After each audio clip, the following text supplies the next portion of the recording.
Olá, alunos do sexto ano, tudo bem? Espero que sim, e hoje vamos para mais uma aula de geografia, tá bom? Vamos começar pelas correções das atividades que foram para casa. Pegue o seu livrinho para corrigir suas atividades comigo, tá bom? Então vamos lá. Na página 228, a página 231, que foram aí as atividades que foram para casa. No caso das páginas 228 e 229, são mais questões pessoais, tá? Questões de acordo com a sua realidade, né? Da cidade de onde você mora, para você fazer uma pesquisa, né? Tendo base com a base a cidade onde você reside, certo?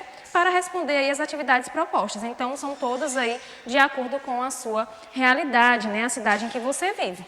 Por isso, eu pulei logo para a questão 2, tá bom? Que é complete o quadro a seguir com base no que você estudou sobre matrizes energéticas e fontes de energia.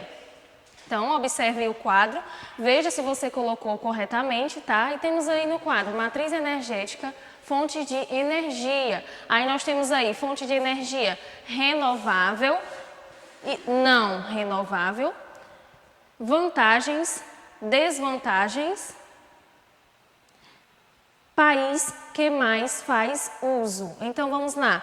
Renovável e não renovável. O petróleo, não renovável. Energia nuclear, não renovável. Energia hidráulica, renovável. Se você colocou assim, você acertou, tá? Vantagens. O petróleo movimenta significativamente a economia de alguns países e gera muitos subprodutos. Na energia nuclear, gera elevadas quantidades de energia em um curto intervalo de tempo. Energia hidráulica gera elevadas quantidades de energia em um curto intervalo de tempo. Desvantagens. A desvantagem do petróleo: alta poluição e dependência da população mundial. Trata-se aí de uma fonte esgotável. Energia nuclear: alto risco de acidentes e produção de lixo nuclear radioativo. Energia hidráulica gera um lago artificial pelo representamento da água, que pode afetar ecossistemas e comunidades, tá? E países que mais faz uso, nós temos aí como petróleo, o país que mais utiliza é os Estados Unidos da América, energia nuclear, Estados Unidos da América também, e a energia hidráulica, China. Então, foram aí questões que nós trabalhamos bastante falando sobre o petróleo, né? Sobre a energia nuclear, também sobre as suas desvantagens. Nós falamos muito sobre esse lixo nuclear radioativo, né? Que podem ocorrer, esse acidente, e da energia hidráulica, que tem aí como sua desvantagem, né, o lago, esse lago artificial que eles fazem, que podem aí alagar e afetar o ecossistema e comunidades, tá bom? Então, se você colocou assim, você acertou. Na terceira questão, tem assim: faça uma pesquisa sobre o uso das energias eólica e solar no Brasil e no mundo. Na sequência, preencha o quadro a seguir com as informações encontradas. Então, vantagem da energia solar e eólica, tá bom? Vamos lá. Fonte de energia, vantagens. Vantagens da energia solar, como sabemos, né? Ela é uma energia limpa e renovável. Da energia eólica, é uma energia limpa e também renovável. Uma desvantagem da energia solar: tem alto custo de instalação e dependências de elevados níveis de radiação. Desvantagem da energia eólica: alto custo de instalação, problemas com aves, ruídos e poluição visual. Países que mais fazem uso da energia solar, temos a China, e da energia eólica também a China. E outras informações aí encontradas são as que vocês vão fazer essa pesquisa para tratar aí de aplicar em outras informações encontradas sobre essas fontes de energia aí renováveis, tá bom? Vamos agora para o nosso quadrinho aqui.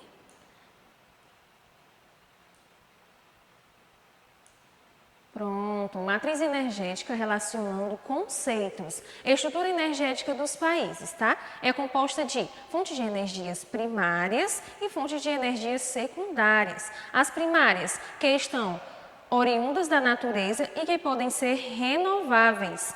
As fontes de energia secundárias é que são transformadas das fontes primárias e que podem ser não renováveis nas oriundas da natureza, como minerais radioativos, combustíveis fósseis, ventos, sol e água. Nas fontes de energia secundárias, nós temos aí transformadas das fontes primárias, como diesel, eletricidade e gasolina, tá bom? Então, se vocês responderam assim no livro de vocês, vocês responderam corretamente, tá bom? E agora vamos passar aí para o nosso capítulo, tá? Unidade 6, população, capítulo 1, população, tá certo? Então, vamos lá, dar início à aula. Sobre as atividades, se você achou que foi corrigida rapidamente, vão pausando o vídeo, tá bom? Então, características gerais da população. População refere-se ao conjunto de indivíduos que residem em determinado lugar, município, estado, região ou país. Então, dessa forma, a ciência que estuda as características da população é denominada demografia, tá bom? Então, nós vamos falar hoje aí dessa chamada demografia, o estudo das populações, que é onde temos aí temas bem interessantes que mais aparecem nas provas, tá certo? E hoje vamos estudar alguns conceitos que são muito utilizados aí na demografia. Tá bom? E esses conceitos, eles são primordiais que estão aí diretamente relacionados com a presença do homem no espaço geográfico. Tá? Então, conceitos populacionais. População absoluta. A população absoluta indica a quantidade total de habitantes em determinado lugar, município, estado, região ou país. Há mais de 7 bilhões e 600 milhões de habitantes em todo o mundo, mas a quantidade varia de um lugar para o outro. Portanto, há regiões com mais população absoluta do que outras, tá? Então, esse primeiro conceito que vamos estudar é a população absoluta, que é o total, ou seja, o completo, né, de pessoas, ou seja, o número total de habitantes de uma determinada região. E essa região pode ser um bairro, um estado, um município ou até mesmo coisas relacionadas aí ao planeta inteiro. Então, vamos observar essa tabela que vemos aí os países mais populosos do mundo em 2015, tá? Certo que hoje nós estamos agora, né, em 2020, mas com certeza cresceu bastante. Mas esse número aí ainda está próximo do que vemos aí nessa tabela, tá? Então, como podemos observar, a China é o país com maior número populacional, tá? Nós temos aí a tabela dividida em países e população absoluta em milhões de habitantes. Em segundo, nós temos a Índia, que é bem próximo aí da China, certo? A China, ela já não consegue mais ter o mesmo ritmo assim tão acelerado de seu crescimento, né? Do crescimento aí da sua população. E já a Índia tem aí uma dinâmica mais acelerada. Então, podemos dizer aí que em alguns anos, tá? A Índia, ela pode ultrapassar, certo? Os indianos, eles vão ser os que vão ter aí mais desenvolvimento mundial, passando aí da China, porque já é um número bem próximo. Tá certo? Então, a Índia, como sabemos, ela tem aí essa dinâmica mais acelerada e está aí próximo da China. Temos aí em terceiro lugar os Estados Unidos, que está bem abaixo da China e da Índia, Indonésia, Brasil, Paquistão. E temos também Nigéria, Bangladesh, Federação Russa e Japão aí que vem com um número bem menor de pessoas, tá? Então, quero que vocês entendam que é através do conceito de população absoluta e que nós vamos saber quais os países que têm aí mais e menos, ou que são mais ou menos populosos, tá? Que tem aí um número de população maior e menor, tá? E o próximo conceito que nós vamos ver é população relativa.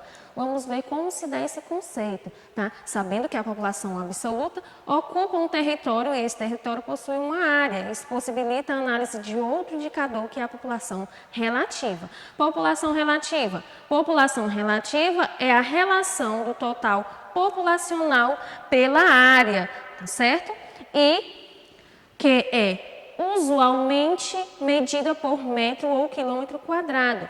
O resultado dessa relação é denominado por densidade demográfica, tá? Então, isso quer dizer que população relativa é a relação do número de habitantes por quilômetro quadrado. Então, temos aí o planisfério. Vou baixar aqui para vocês, olha só.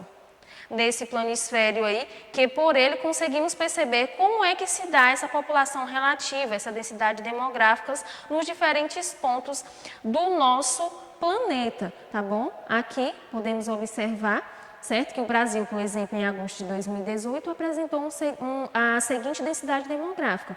Temos aí esses milhões de habitantes, certo, por essa área aí, por quilômetro quadrado, que dá igual a 25,68 habitantes por quilômetros quadrados, tá? E em agosto de 2018, o Brasil apresentava uma densidade demográfica média de 25,68 habitantes. Imagine que para cada habitante, no Brasil, há 25 quilômetros quadrados para ele ocupar de forma que preferir. Isso é pouco ou bastante área? Por quê? Observe o mapa a seguir, que representa a densidade demográfica mundial em 2015. Então, observem esse planisfério da densidade demográfica, tá certo? Que conseguimos perceber como é que se dá essa população relativa, né? Essa densidade demográfica. Então, temos aí diferentes pontos do nosso planeta, tá? Então, se observar, identificamos aí que a Ásia, vou só mostrar aqui para vocês a tabelinha, ó,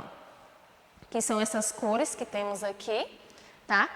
Densidade demográfica por de habitantes por quilômetros quadrados, tá bom? Então, podemos identificar que a Ásia, tá? Aqui.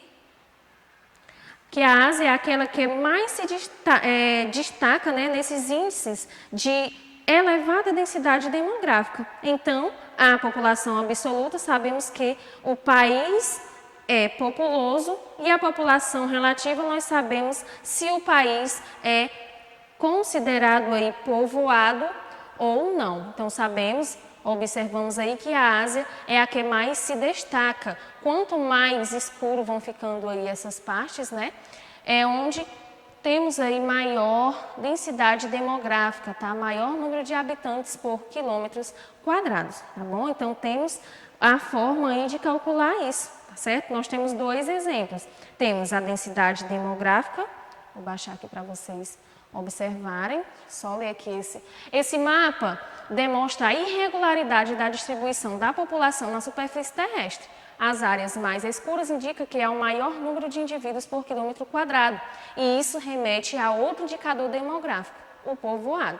Quanto maior a densidade demográfica, mais povoado é o município, estado, região ou país. As áreas mais claras indicam que há menor número de indivíduos por quilômetro quadrado, ou seja, o local é mais povoado. Vamos descer aqui. Para vocês entenderem, observe os exemplos a seguir, tá? Sobre a densidade demográfica. Aqui nós temos o exemplo da densidade demográfica de Mônaco, de 2015, tá? Eles têm aí mais de 37 mil habitantes, tá bom? Vivendo em uma área de 2 quilômetros quadrados, tá? E que chega aí a ultrapassar 18 mil habitantes por quilômetros quadrados. E temos aí a densidade demográfica de Canadá, de 2015, tá? Que fala o quê? Que temos mais de 35 milhões de habitantes vivendo em mais de 9 milhões de quilômetros quadrados de área, que dá uma densidade demográfica aí de 36 habitantes por quilômetros quadrados, tá? Então, como observamos no cálculo anterior, a relação populoso e povoado não ocorre sempre. Mônaco está na lista dos países mais populosos, mas é o país mais povoado. Isso ocorre pois Mônaco possui um território pequeno e uma população absoluta de mais de 30 mil habitantes. Já o Canadá tem população absoluta significativa, mais de 35 milhões, mas tem um grande território. Exemplificando, podemos dizer que a área de 100 habitantes por quilômetro quadrado é classificado como mais povoada do que uma área que apresenta apenas 3 habitantes por quilômetro quadrado, que é uma área pouco povoada. Então, temos aqui esses dois exemplos, a vista aérea de um bairro de Canadá. Observe que há bastante espaço entre as residências e aqui nós temos vista aérea de Mônaco. Observe que há pouco espaço entre as construções e na grande maioria elas são verticalizadas. Ok? Observem aí no livro de vocês. Então, não dá para se ter uma relação desse exemplo da qualidade de vida, né? São duas regiões que apresentam uma elevada qualidade de vida para a sua população. E agora nós vamos ver taxa de natalidade, tá bom? Então, está relacionado aí, como sabemos, ao número de nascidos, tá bom? A taxa de natalidade indica a frequência com que os nascimentos ocorrem em determinado tempo em relação a um grupo de 1.000 habitantes. Observe o box a seguir, como essa taxa é calculada. Por exemplo, a população absoluta de determinado país é de 4.200.000 habitantes, tá? Em um ano nasceram 9.200 crianças. Para se calcular a taxa de natalidade, utiliza-se a seguinte forma. Temos a taxa de natalidade, tá? Sobre a população absoluta. Feito isso, nós temos aí, nós encontramos a igualdade a 2%, ou seja, 2 por 1.000. Nesse caso, tá certo? Temos nascidos, tá? Temos aí nascimento por ano vezes 1.000, tá? Sobre população absoluta, que dá igual aí a 2%. Temos nascimentos por ano vezes 1.000, tá bom? É assim que fazemos esse cálculo, nascimento por ano vezes 1.000, chegamos aí a 2%, tá bom? Então, essa taxa de natalidade, ela é bem importante, né? Não só para saber quantas pessoas nascem, mas também para tirar muitas conclusões sobre as situações socioeconômicas e diversificadas de cada região, tá? Então, a partir dessa taxa de natalidade, de forma muito geral, nós percebemos que aqueles países que apresentam uma qualidade de vida um pouco mais elevada, existe uma queda significativa na taxa de natalidade, do contrário do que acontece em determinados países, onde encontramos aí uma qualidade de vida menor. Alguns utilizam países em desenvolvimento, outros utilizam aí o termo de subdesenvolvidos, né? Então, nos leva a compreender que essas regiões mais carentes, mais pobres, essa taxa de natalidade ela é bem mais elevada, tá? Então, o que podemos dizer aí como exemplo?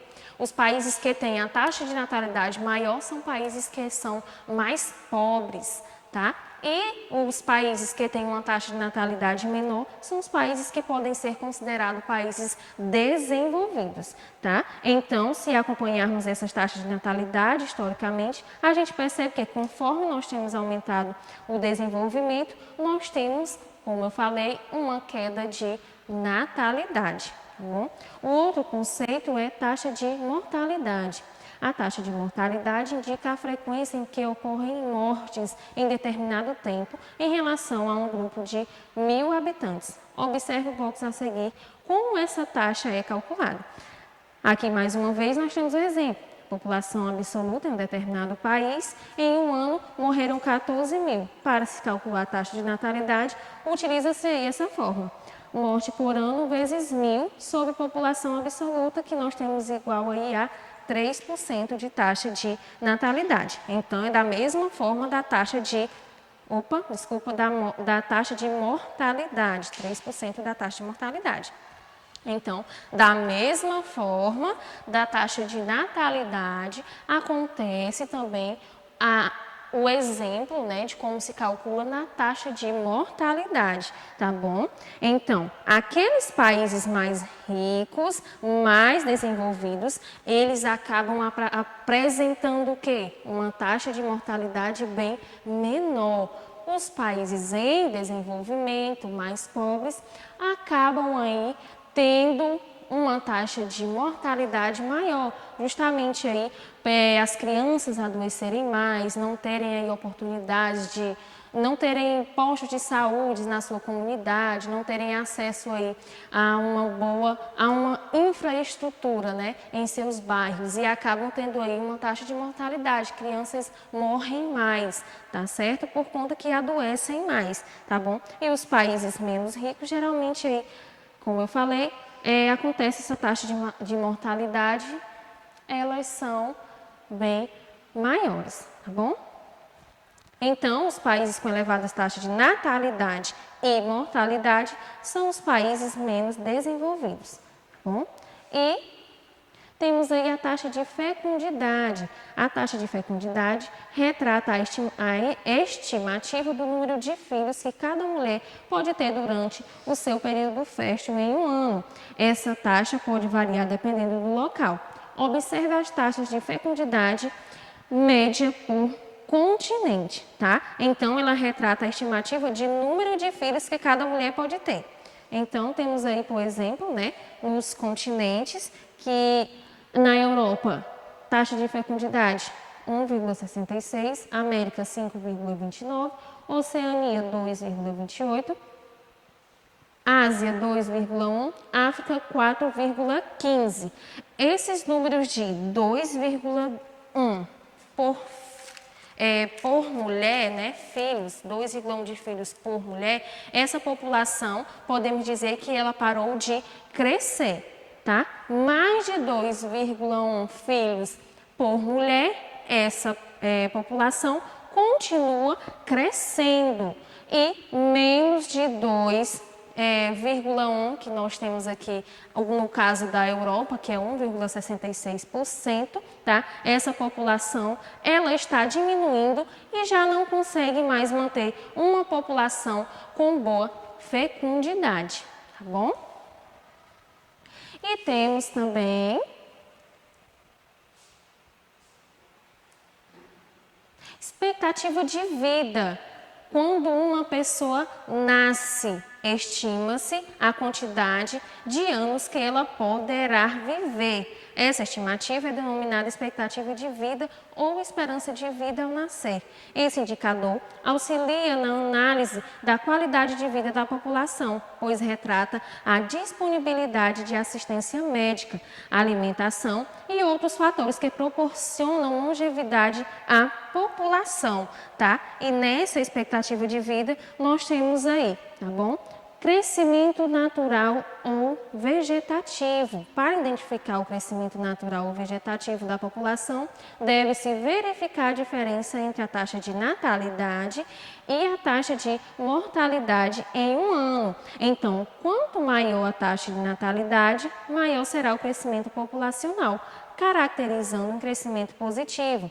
Quando a taxa de mortalidade é maior que a taxa de natalidade, o crescimento é negativo e quando as duas taxas apresentam o mesmo resultado, é nulo, tá bom? Então, nós temos aqui um exemplo. Se a taxa de natalidade de um país for de 37% e a taxa de mortalidade for 7%, o crescimento natural será de 30% e indicará crescimento positivo. A taxa de natalidade for de 8% e a taxa de natalidade for... Se a taxa de natalidade for de 8% e a taxa de mortalidade, né, for de 12%, o crescimento será de 4%, caracterizando aí um crescimento negativo, tá bom? Então, no próximo aqui, nós temos estrutura da população. A estrutura da população pode ser analisada das seguintes formas: número de habitantes, gênero, sexo e faixa etária, distribuição de renda, distribuição da população economicamente ativa, que é a PEA, em função dos setores econômicos e da população economicamente inativa. A estrutura etária relaciona a população absoluta por faixa etária e por gênero, sendo representada por uma pirâmide etária. Um gráfico de barras representa a quantidade de população dividida entre homens e mulheres por faixa de idade, tá? Então, é uma leitura das situações, das características da população, a partir de números, né? E números que são levantados aí pelo governo ou pelo Estado. Tá bom? Então, quando vamos tratar de ver estrutura etária e sexual, que é de homem ou de mulher, é sempre a mesma ideia, tá? Colhemos as informações do recurso gráfico que a famosa pirâmide aí etária tem, tá? Então, na base, que é logo abaixo, nós temos aí, nessa base, jovens, né? No meio, a população e no topo nós temos aí os idosos. Tá? Então, nós temos aí uma base muito superior do que ao topo, né?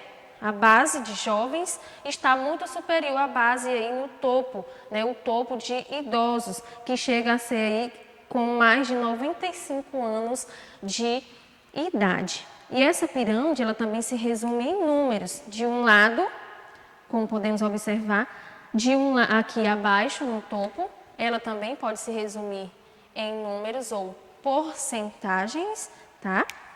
E ao lado nós temos, de um lado nós temos homens e do outro lado nós temos mulheres. Na base da pirâmide nós temos aí números ou por, como falei para vocês, porcentagem, tá bom? Então, as próximas imagens que nós temos aqui,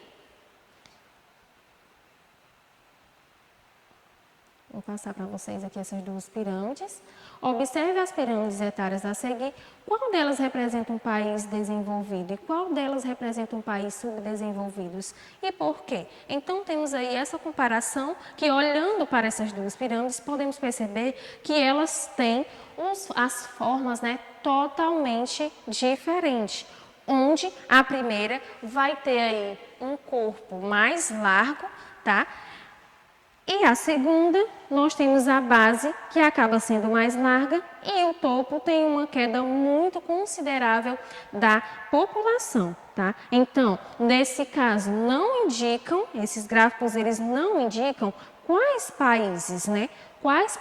De quais países eles estão falando, mas nos dá aí uma informação bem clara, né? Que a primeira tem um crescimento desigual, né? Vai ter um corpo mais largo, né? Mais desigual, e na segunda ela acaba sendo mais larga e o topo tem uma queda considerável aí de população, tá? Então, a primeira vem de um país desenvolvido, não diz qual é o país, mas nos dá, né, claras informações.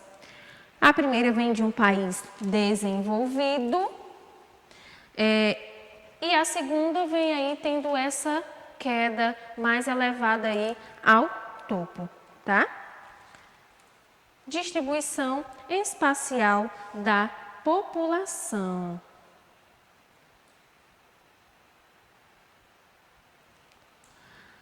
A população mundial está igualmente distribuída entre os continentes. O continente asiático é o mais populoso e mais povoado, mas, né, pois tem cerca de 60% da população mundial e uma densidade demográfica média de aproximadamente 80 habitantes por quilômetro quadrado. Observe o gráfico a seguir. Nós temos aqui essa imagem que tem no livro de vocês, né? Aqui é o epicentro da população mundial. Aí fala sobre as megacidades, né? Esta área contém 22 das 37 megacidades mundiais. Em cada uma vivem pelo menos 10 milhões de pessoas. E aqui dá para você acompanhar no seu livro e identificarem aí essas 22 megacidades, tá? Esses países abrangem aí mais da metade da população mundial, tá bom? E podemos aí também dizer que esses conceitos de ecúmeno, né, que envolvem áreas, características ambientais favoráveis à ocupação humana e o anecúmeno, que se relaciona a áreas desfavoráveis à ocupação, como desertos, regiões polares e entre outros, tá? Vou mostrar aqui para vocês esse próximo mapa, que também podemos destacar aí, tá, sobre a população mundial, não deixando também de destacar na distribuição espacial daquelas megacidades, né, que muitas vezes a concentração populacional se dá por motivos econômicos, que regulam áreas de extração, processamento e distribuição de mercadorias. Toda essa cadeia produtiva envolve pessoas, movimentações espaciais e é dependente aí de outros fatores físicos e humanos, tá? Então, existem, né, algumas regiões do nosso planeta com verdadeiros vazios demográficos e outras, por sua vez, um formigueiro humano que podemos dizer, tá? Então, depende muito aí das condições, né? As condições de determinado país, de determinada região, para que possa aí ter um crescimento populacional, tá? Então, nós observamos aí esse planisfério, né? A Oceania apresenta menor volume populacional e menor densidade demográfica média. Portanto, é o continente menos populoso e menos povoado do mundo. Observe o mapa a seguir. Então, nós vamos observar nesse nosso mapa, a parte de baixo aí nós temos a legenda, né, como sempre, tá? Aí essa legenda fala sobre a população mundial, tá? Que nessas partes aí, ó, esse amarelinho mais claro, tá? Até ficarem aí mais escuros, significa que você encontra uma concentração maior de população, tá? Por exemplo, o nosso Brasil tem aí uma população mediana, né? Sabemos que ela está distribuída de forma irregular, que regiões aí, ó, região centro-oeste e região norte do Brasil, há aí um vazio demográfico, né? E no nosso litoral e no centro-sul já temos uma concentração bem maior de população, tá bom? Então, a irregularidade na distribuição da população é influenciada por diversos fatores, com destaques para os ambientais e econômicos. Esses fatores originam áreas de baixa densidade demográfica, denominadas vazios demográficos, como as regiões polares, os desertos e as áreas florestais. Já áreas densamente povoadas estão geralmente próximas a corpos d'água, matérias-primas e indústrias. Então, encerramos nossa aula por aqui. Obrigada a você que assistiu o vídeo por completo, tá? E nos vemos na próxima aula. Um beijo para vocês!